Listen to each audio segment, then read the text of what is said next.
This is the United States. And this is China. May it be the economy, or the military. These two countries are the largest in terms of both.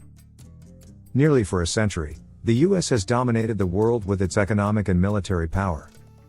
It is the biggest economy in the world and has the strongest military so far. But from the past few years, China is growing inevitably.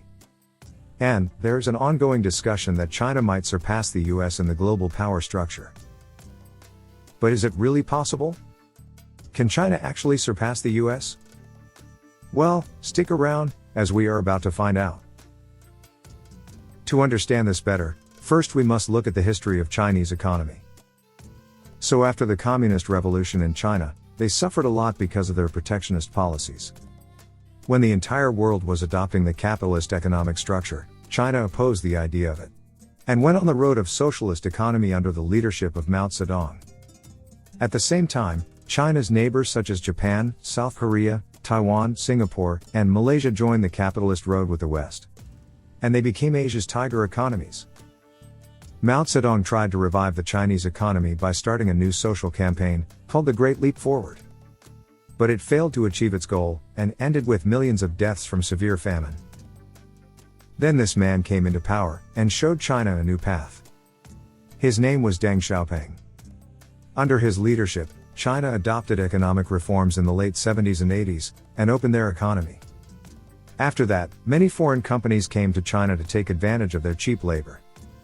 China also opened special economic zones for foreign companies, which gave them special privilege to operate in the country. Many Fortune 500 companies slowly came to China to make most benefit out of it. So far, this system of capitalism in a socialist country has been successful. Since 1978, when China began to open up and reform its economy, the GDP growth has averaged almost 10% per year. Plus, more than 850 million people have been lifted out of poverty. What interesting is, now China is already in the phase of market stabilization. That means GDP growth rate is now slowing down. But it is still higher than the US. It can be seen from this data, GDP growth of China was 14% in 2007, and 6.6% in 2018. The International Monetary Fund estimates that this growth will fall down to 5.5% by 2024. Yet the Chinese government is okay with this fall. In fact, they are promoting this slow growth as a new normal. That means now the Chinese economy is shifting from exporting, to consumption, innovation, and services. This change in economic growth strategies is needed to avoid the middle income trap. You must be curious, what it means? Well, it is the point where countries experience high economic growth, then the growth rate slowly starts diminishing. This happens mainly because they fail to adjust, and adopt new economic growth strategies, such as focusing on innovation, and new technologies. But in case of China, they are already ramping up in order to maintain the future economic growth.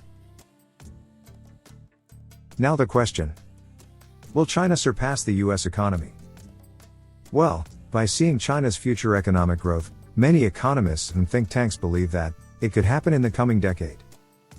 You see, in 2020 the US reported GDP contraction of 2.3%. That is $20.93 trillion. In contrast, China said its GDP expanded by 2.3% last year. That's about $14.7 trillion US. This puts China's economy at only $6.2 trillion behind the US, down from $7.1 trillion in 2019. This shows that the pandemic has been a much larger blow to the US than to China. Yet we also know that only GDP numbers cannot show the exact size of any country's economy. Still, the initial estimates show that the gap between these two economies is drastically reducing. Also, many economists are worried about China's trade surplus with the US. China's trade surplus with the US rose to $317 billion in 2020, up from $296 billion last year. This happened even after the two countries signed a trade agreement last year, in an effort to reduce that surplus. That means the US is somehow more dependent on China for importing goods. But the real milestone will be when China could surpass the US in terms of GDP per capita. With about 4 times the number of people as the US, China's per capita GDP rose to around $11,000 in 2020. while that of the US is more than 5 times greater than China, at $63,000. Now, even if China surpasses the US economically, they won't have the influence like them. Today the geopolitics does not favor China. Unlike the US, China is surrounded by several powerful and competing countries. And at least 2 of them see the dream of becoming superpowers. China has fought wars against them, and also continues to have several border disputes. Also, China is not secure in its neighborhood to freely engage in political or military projects in other parts of the world as the US. Besides this, it also lacks trusted and powerful allies. On one hand, the US has established strong political and military cooperation with many regionally powerful countries, like the UK, Germany, Japan, Australia, and also other NATO countries. They continue to keep those allies, while getting new ones like India. While on the other hand, China's only significant ally in the world is Russia. Yet that alliance too suffers from many contradictions, and has not passed the test of time. Now, even though the US has seen many ups and downs under ex-President Trump's politics, it is still a democracy. But China is a one-party communist country. No doubt China is a strong state, with a powerful party bureaucracy. But their politics is potentially very fragile. Under a closed system, it is almost impossible to predict when that spark will arrive to ignite a political upheaval. Before Xi Jinping, many top Chinese political scientists openly discussed the possibilities of China opening up to a multi-party electoral system.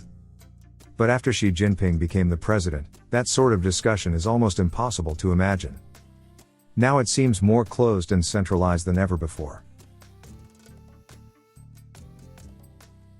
Also, no one has a cultural influence like the US. And there is minimal possibility of China posing any serious challenge to that. Not only does democracy and freedom provide ideological superiority to them, but their cultural influence through movies, media, music, and literature also extends across the world. Another key area which could be a decisive factor is the military perspective. Currently the US has a lead in this area. But that lead is rapidly diminishing. A couple of decades ago, even comparison of US-China militaries looked very foolish. But not today. China is ramping up its military capabilities very fast. There are already some assumptions that China has surpassed the US in terms of number of naval ships, air defenses, and missiles. But even though China is building its military at record speed, there is still a noticeable lag.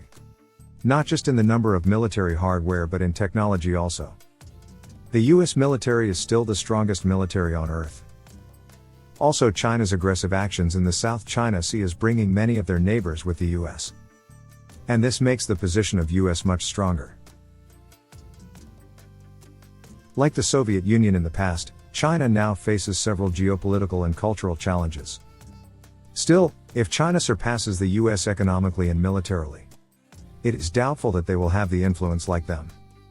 But even if there is a chance, the world will take a hell lot of time to adopt them ideologically, politically, and culturally. If you like this piece of content, then please share it with the world. Also, we would love to hear from you, what kind of content you would like to see in the future. Thank you.